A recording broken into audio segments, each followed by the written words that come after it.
Yeah, good afternoon, everyone. Really nice to see some names I recognize from previous seminars and some newbies. So welcome, everyone. Um, we will start because if you've made a commitment to arrive on time, then we will start on time. But we know that with busy clinicians, there may be other folk joining us during the hour, and that's absolutely fine. The whole idea of these webinars is just to try and make it as easy as possible for busy people to come and hear and discuss and learn a bit more about clinical education research. So just to introduce myself, my name is Hugh Alberti. I'm a GP in Middlesbrough and Professor of General Practice Education at Newcastle University. Today, our visiting guest speaker is Dr. Megan Brown, who will introduce herself shortly when we start properly. If you haven't been to one of these, then this is part of a 12-month webinar series. It really is an introduction or getting started in clinical education research. The idea is we're part of the clinical incubator that is funded by the NIHR, just to try and encourage clinicians to follow an academic career if they're interested and to develop education research. And we know there are lots and lots of clinical teachers out there who then get a bit interested in research and maybe want to do a project, but maybe not quite sure where to start or how to write a research question or what methodology to use, for example. So the webinar this month is on choosing methodology. It is an introduction. Obviously, we could be here for days and days, and Megan could actually probably talk for days and days about methodology, but I promise you she won't. There'll be a presentation and then a time. We always have a bit of time in breakout groups where we can discuss things, and particularly if folk have got projects that they want to look at or discuss in the context of methodology, that would be a good time to do that. Previous webinars are on our website and have been recorded, as this one is being recorded. And they're generally they are all the third Wednesday of the month. So put the dates in your diary, but do sign up as well on the website. And the website, if you haven't seen it, will be available at the end of the slides. I think that's all I was meant to say. I was going to say for the talk, then feel free to pop your cameras off as you have done. But when we go into the breakout groups, it's great if people can put cameras on so we can have a bit of an informal small group chat. So I'll pass on now to Megan. Thanks, Hugh. Hi, everyone. Thanks for being here on what is no doubt your lunch break. I'm Megan Brown. I'm a Senior Research Associate in Medical Education at Newcastle University, and I'm also involved with the Incubator for Clinical Education Research, which, as Hugh mentioned, is hosting this webinar. So today, alongside Hugh, we're going to be speaking about getting started in choosing methodologies within clinical education research. And as Hugh said, it's a huge topic that we've tried our best to condense down. So we'll we can see how far we'll get. But it's an intro, it's a taster, it's intended to hopefully get you started in this space. So a quick session overview. We're going to talk about defining methodology, just what is it, the importance of choosing your methodology wisely, and then we're going to run you through a 6-step approach that we've brought together to choosing an appropriate methodology for our field, for clinical education research, and have a go at applying that approach within breakout rooms and have some space for a Q&A around that. So for a long time, hands up, I thought that methods and methodology were exactly the same thing, that they could be used interchangeably. And I suspect that other people might also have thought or think that way. I wondered if anyone felt confident enough in what the difference was between these two terms to pop their ideas in the chat about how they might differ. If you don't feel confident in that, don't feel pressured to do that. We're going to run through it. But I just wondered if anyone was willing to hold their hands up and have a go at defining that. I'm just going to give you a minute in case anyone does feel brave enough to pop that into the chat.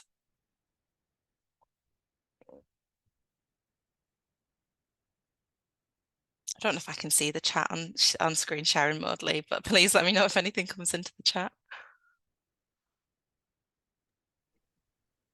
Nothing yet. I think Nothing yet. Keep going. Thank you, James. Methods is what you do. Methodology situates the methods in a philosophical approach. Fab. So yeah, that is a real key part of it. Thanks so much for that, James. There are some good understandings of what that difference is. And here's my go at distinguishing the two. You will see different definitions. It's important that we distinguish these, because the methodology guides the design and the implementation of your research, and it enhances the clarity and the credibility of your findings, which we'll touch on as well. So these two should be regarded as distinct concepts. A methodology, as James said, it's the strategy, the overall plan that you use to acquire knowledge, and the methods of the techniques that you use to gather and to analyze data. So you'll see here a methodology might be a kind of taking a qualitative approach to understanding someone's experiences, whereas your method might be interviews for that. You could do a questionnaire. So it's the actual kind of the tools of data collection would fall under method. So methodology, it's a little bit harder to get hold of. It's a little bit harder to define. So we're going to run you through these steps that break it down in a bit more detail. And just briefly, it's important that we think about this. It's important that we're careful about our use of the term and about how we choose our methodology. It enhances the credibility of our research. So if you choose a methodology that's well known within your field, within academia, then it's going to be more easily accepted by your peers when you come to publication. If you choose the methodology that you choose dictates the type of data collection that you do, so it informs your methods. That influences the depth, the breadth of your research. So for example, a quantitative approach might rely on large-scale surveys for some sort of statistical analysis, while a qualitative approach might use kind of detailed interviews because you're looking for more contextual, kind of rich data. And it also guides you to interpret that data. So you need to interpret your data in an appropriate, in a meaningful way. So using those qualitative methods, as we've said, for an exploratory question might help you unpack that deeper understanding, someone's understanding of their experiences in a way that could be lost if you were just kind of using scales and surveys. They've got different purposes. They guide you to interpret the data in different ways. So we've come up with this 6-step approach, and don't worry, we're going to break this down in more depth. The first being, what is your research paradigm? So James mentioned philosophy, so I'm afraid we are going to have to touch on that. That is this sort of first step in deciding what's an appropriate methodology. Second, what's an appropriate approach? I'll go into what we mean by approach. How many methods will be used? What sort of data will you collect? Step 4. Step 5, the methodological strategy. And step 6, how often will you collect data? And hopefully this will guide you through the decisions that you need to make. So this is a decision tree diagram for anyone who's familiar with these, to guide you through that process of choosing a research methodology for your clinical education research project. Going to run through all of these steps, so don't worry too much about it, and then hopefully we'll come back to this at the end, and it should be clearer how you'd work through this if you're interested. This is not a perfect diagram, just to say it's a launch point. So for example, in that first column, what is your research paradigm? We've shown 3 research philosophies. Again, don't worry, we're going to define all of these that we think are the most commonly used by students, by our colleagues, but we know that there are others. But it's designed to be a jumping off point, a launching point for considering the key decisions that you need to make in choosing a methodology. So if you use this in the future, we're going to break this down now in the following slides. So step 1, what is your research paradigm? So this is a term that scares people. Doesn't need to. There are different paradigms, or we can put that simply and say ways of viewing the world that we conduct science within. We use different paradigms within clinical education research, and they have specific views on what we call axiology, ontology, and epistemology. And it's useful to familiarize yourself with these terms and how different paradigms talk about these terms. And then you can assess where you sit, what's your research paradigm, and also where your research question or your area of inquiry falls. So axiology, ontology and epistemology, as you can see on this diagram, they direct the methodology, they feed into the methodology, and they're the sort of building blocks where this red arrow is, the building blocks of your research paradigm. And you need to make sure that you are making consistent decisions, that they align with one another. And different methodologies align best with different paradigms. And you find that out by reading a bit more about methodologies, but hopefully this stepwise process will help you a bit with that as well. So axiology, that first building block, it involves asking what ought to be in a field of research. It's an important starting point. It considers what would be of value to research and how you go about conducting ethical research in that area. So you can ask yourself, one, why is this research worth my time and attention? And two, what motivates me? And that will get you started with thinking about what your research paradigm might be.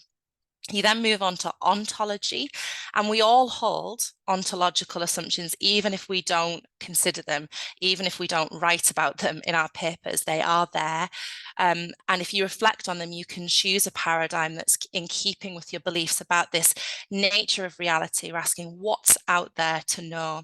And when we talk about reality, that's a big term, but essentially we're just saying that's the social world in which you wish to conduct your research, in which you're existing and conducting that work.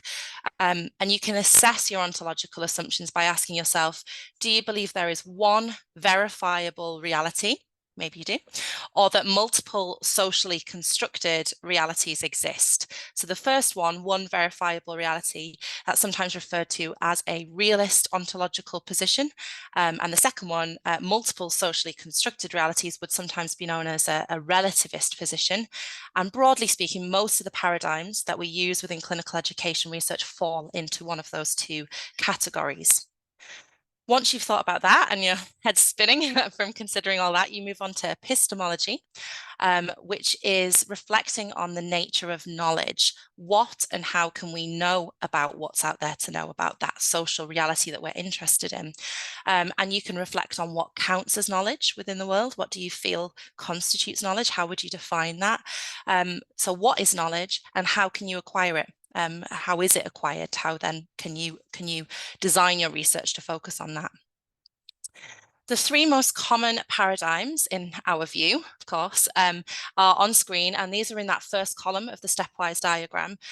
So we've got positivism, we've got pragmatism, and we've got interpretivism. So positivism holds an objective ontology. It assumes that reality is fixed, reality is measurable. Epistemologically, it emphasizes observable phenomena and derived knowledge through empirical evidence, with an axiological stance that values neutrality. It values detachment in research.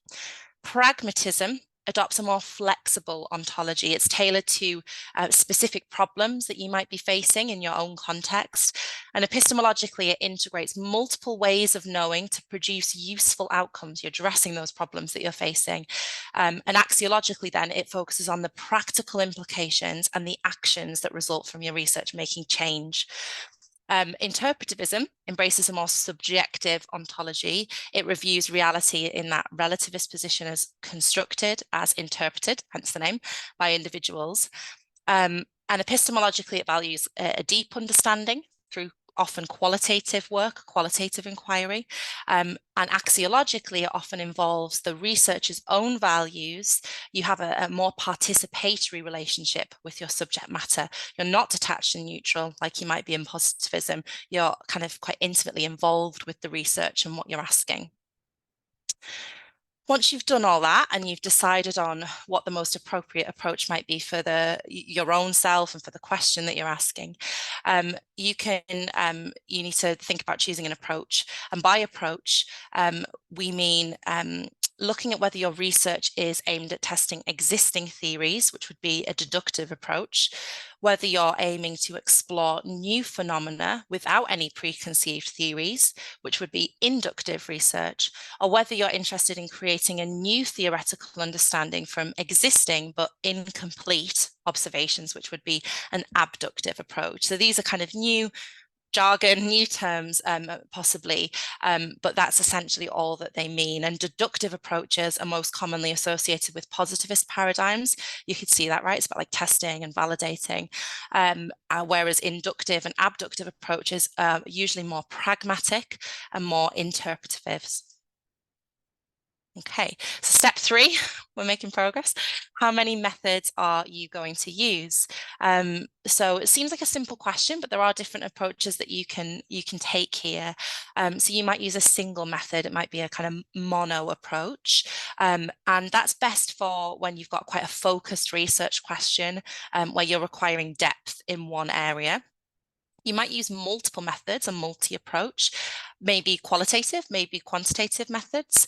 And that's useful when there are different facets, different aspects or elements of a phenomenon that you need to capture, but you want to capture them separately. You're still working within that same paradigm, but you're capturing that separately. Mixed methods is, I'm going to bet, the term that most people will be the most familiar with in terms of choosing how many methods you're going to use. And you're using multiple methods within mixed methods, but it's more integrative. You're taking quantitative and qualitative data collection, analysis methods, and you're bringing them together. And that's really helpful for complex research questions where integrating that data can provide a more comprehensive understanding of an aspect of a phenomenon. Step 4 is thinking about what sort of data that you're going to collect. And some of you might have seen this image. It does make me laugh. It is a bit of a joke. It is a bit tongue in cheek. So kind of quantitative versus qualitative research. And there are some key differences that you need to consider in terms of the approach that you're going to choose, what's going to be most helpful. I'm going to hand over to Hugh in a moment about quantitative research. So I'll keep it brief, but I'm a qualitative researcher, just to preface it with that. But my understanding is that, it's numbers, it's useful for testing hypotheses, measuring variables, and it's really well suited for research questions that use language like how many, test, verify, how often, how satisfied. Qualitative research by nature is exploratory, subjective. It focuses on narrative data, and it aims to understand kind of deeper meanings, motivations, and experiences. So you might see interviews and focus groups to that end. And it's really well suited for exploring kind of complex concepts, for understanding phenomena in detail, and for gathering insights about things that can be more difficult to capture, like people's beliefs and values and motivations. And the language that you'll see in research questions is more about discovering, exploring experiences, thoughts, and behavior. As you might expect, the data that you're going to collect is going to be more text-based data, it might be image-based data, you might have audio data. And it can be challenging to choose between these. You maybe see from that kind of brief overview why this image has come about. It's not completely serious. Qualitative research can be serious. Quantitative research can be really fun. But when you're choosing between them, and you're going to get a bit more context from Hugh in a minute about the differences, but I think it can be helpful to think about, are you looking to measure or to understand? So measuring, quantitative, understanding, qualitative. They're different types of understanding, arguably. Are you looking to test a theory? Quantitative. Are you looking to develop one? Possibly more helpful to have qualitative research. And is the nature of your subject matter, the area that you're working in, the question you're asking, is it better suited to quantification or more of a narrative description? So that's enough for me. I'm just going to hand over to Hugh for the next couple of slides. So I'm just going to move that on for you there, Hugh. Thanks, Megan. So using what Megan's already said, very much quantitative research would follow a positivist paradigm, where you are looking, as she says, to measure things. And actually, when you think about education research, this is trickier, and it's probably certainly used a lot less than qualitative research, because generally speaking, we're looking at understanding things rather than measuring things, and actually measuring things can be really tricky. And many early researchers, and I was certainly was in the same boat. We come often from a clinical background, and we're used to RCTs and measuring things and proving whether things work or not. And then we try and align that same approach to education, and it's more challenging. So these are just a definition, and some of the sorts of tests that you might use, some of the analyses that might use. Some of you may already have used these in other areas of research and may know them very well indeed. As I put here, RCTs, often the gold standard in other areas of research, are tricky and very difficult and very rare in education. And I would argue that often aren't actually what we need to answer the questions we've got.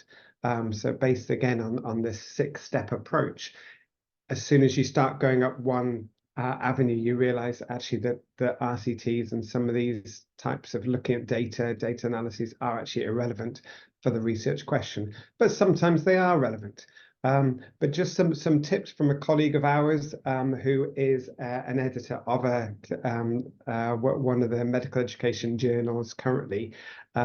She says that they get quite a lot of submissions with quantitative research, and often they're not answering the question that they want answered.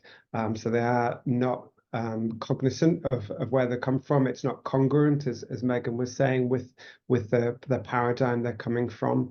And many of them are poor quality.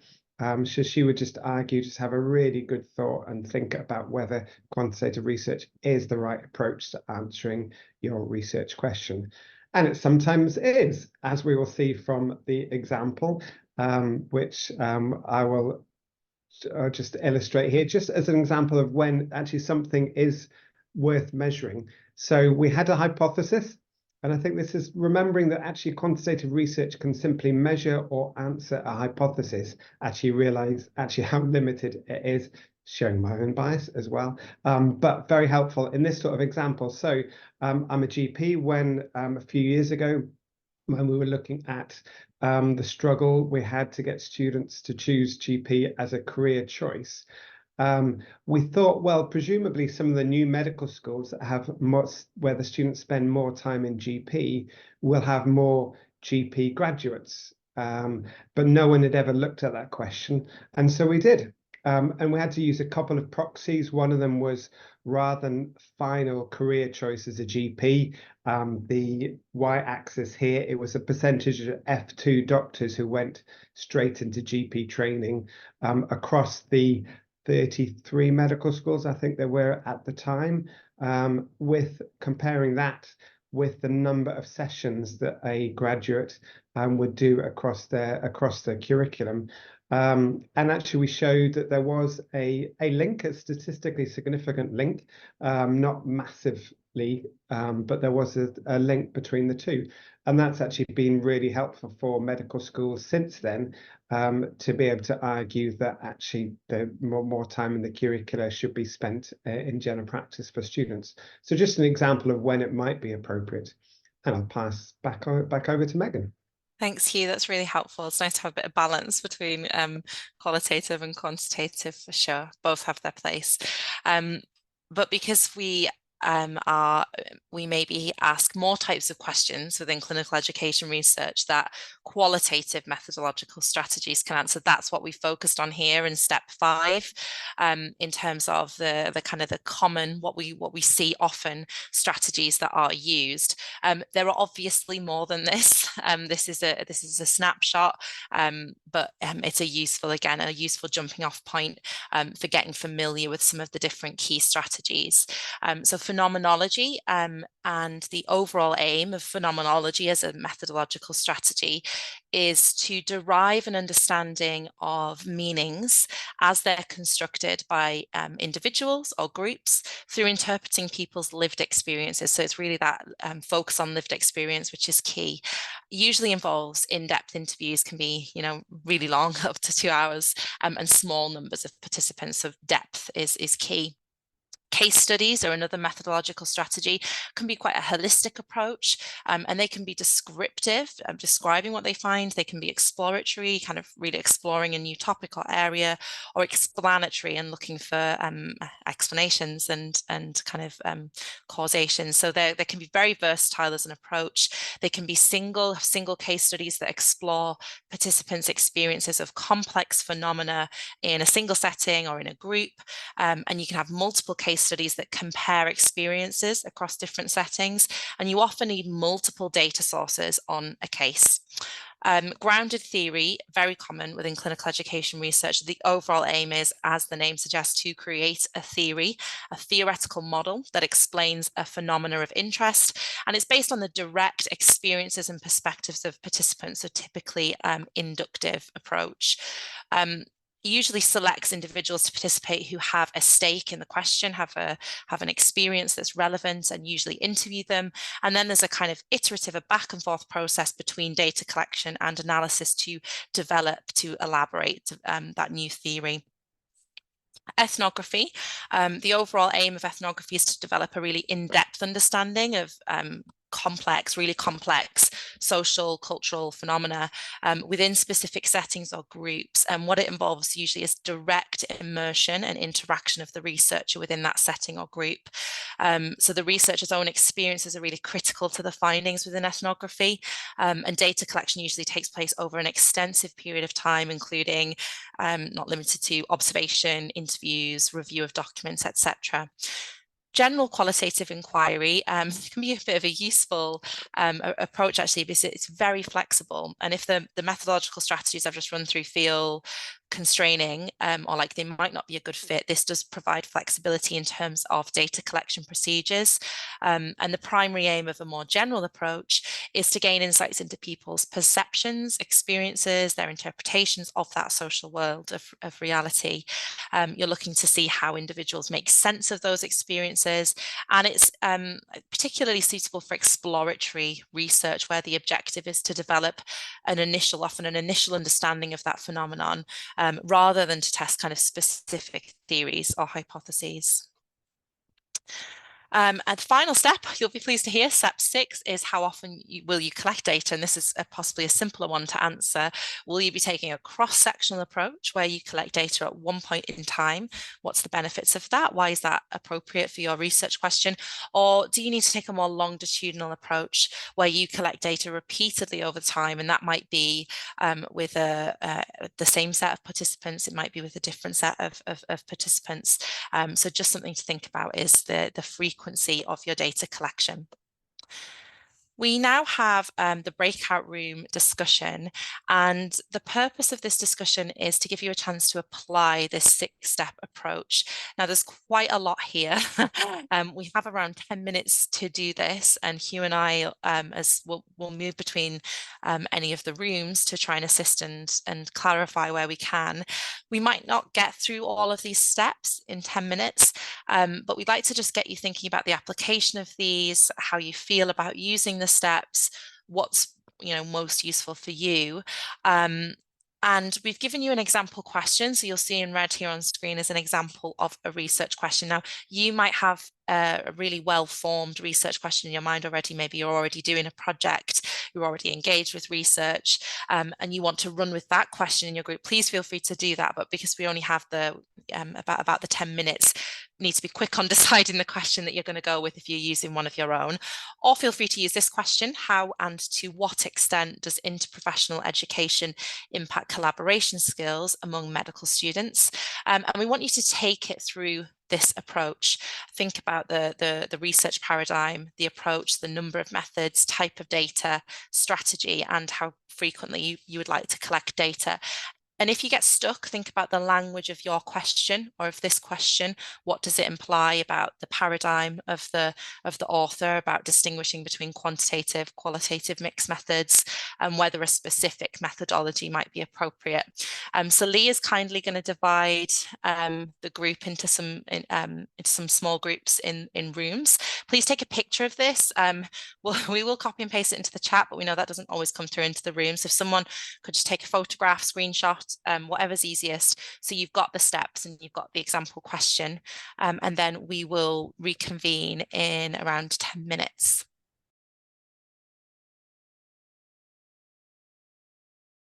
so much. So hopefully you found that helpful. I don't know how the other room got on. We didn't quite get all the way to the end of our room. We got a bit sidetracked by our discussion, but I think that was helpful. And hopefully there is enough information on these slides and also in the notes of the slides. So the slides will be on our website, as will this recording. And hopefully you can go back through it if there are areas that you didn't quite get to, as we did in our group.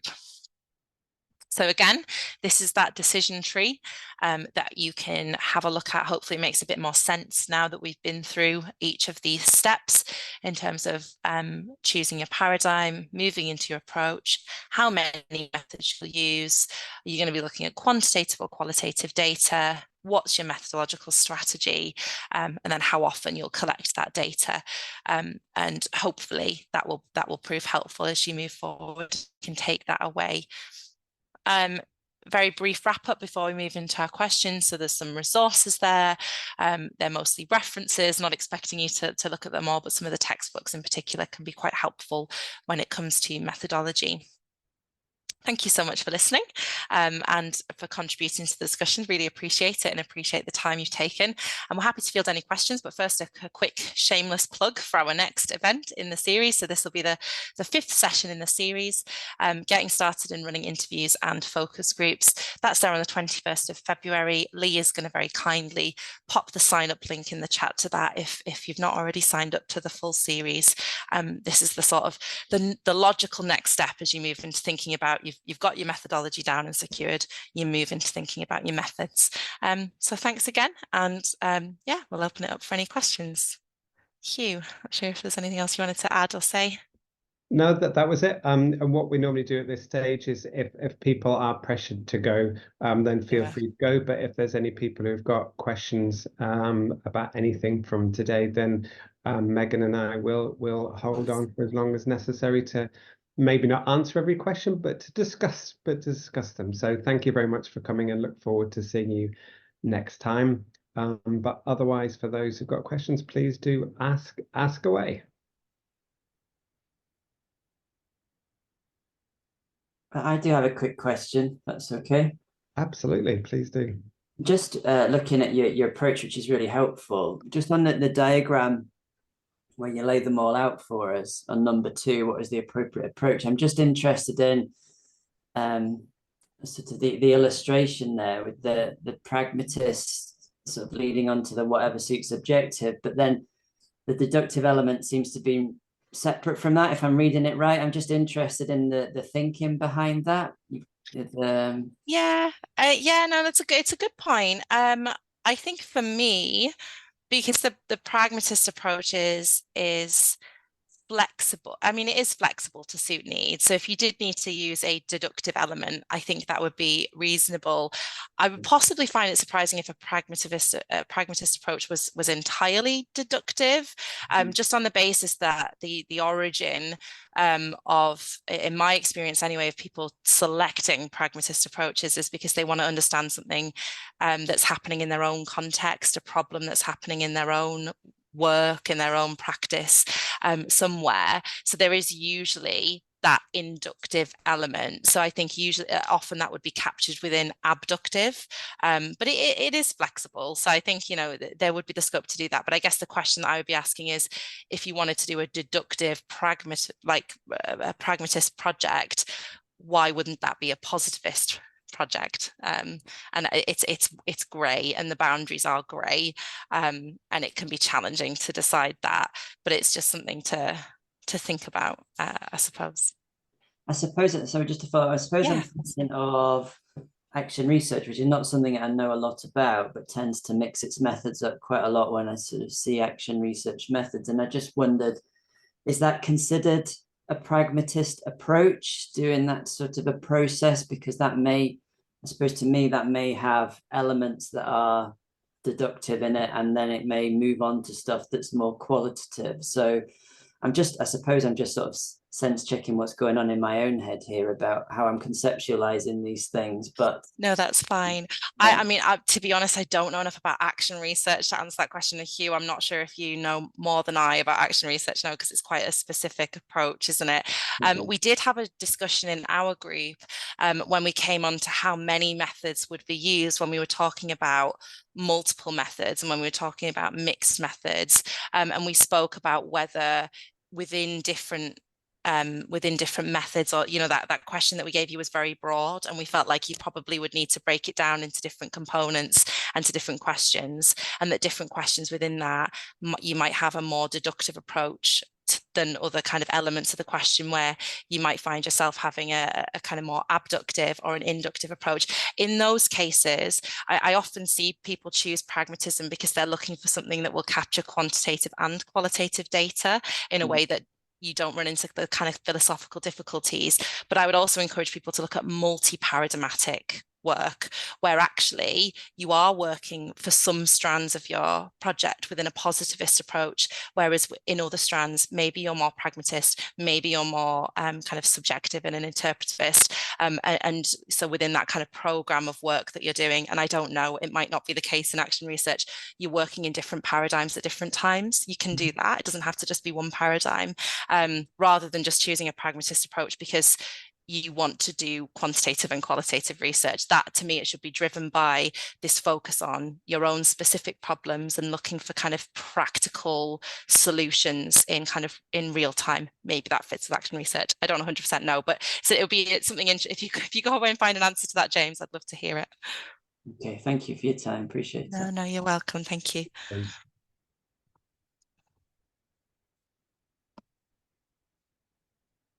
I guess that, I mean, a question that came to my mind as our small group was discussing things, Megan, was the issue of, say, with the topic that you gave us, Sure. that actually kind of to what extent could be quite a quantitative positive, Exactly. method, Yeah. positive stance, whereas how it impacted someone would need to be more an interpretivist stance. Yes. So do you just go in the middle and call it a pragmatist post-positivist stance, or do you actually say, okay, we're going to do multi-method study, 2 arms, and the 2 arms are going to have different paradigms behind It's them? really tricky, and it's tricky working across those different positions in a team as well. If you're doing that in a team, in a group, and trying to kind of get your head around thinking about things differently when you're interpreting different sets of data that have been designed and collected in different ways. Yeah, it is tricky. There's no one right answer, but it's helpful to think about at the very least. Yeah. I finished our group by saying, but the important thing is, and then we came back to the big group. Oh no, okay. And do you want to finish your thought, Hugh? The second half of my sentence was not particularly groundbreaking, but reinforcing what you'd said before, Megan, which is the important thing is keeping consistent, even it's within an arm of a study, that arm of that study is to answer this question, and it's from this paradigm using these methods and this approach. And as long as you're consistent within that, then, and you've thought about the questions, that's the key part, isn't it? Yeah, and I think a lot of the time this just is not thought about, to be honest. People will choose it because they maybe just want to do that methodology, and sometimes that's okay, and it can be a good way to get started.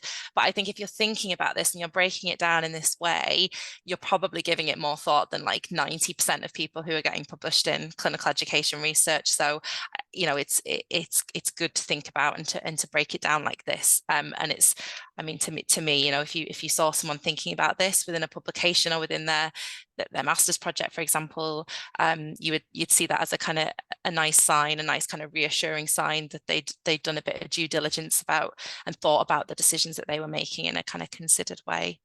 Yes, yeah, absolutely. Yeah. Right. We might just finish off then, just to reinforce that there is a QR code that you should be able to see in Lee's face instead of Lee's face, but it's also, the link is also in the chat box. So do give us some feedback, because there are more sessions following, and look forward to seeing you next month. Thank you everyone for coming.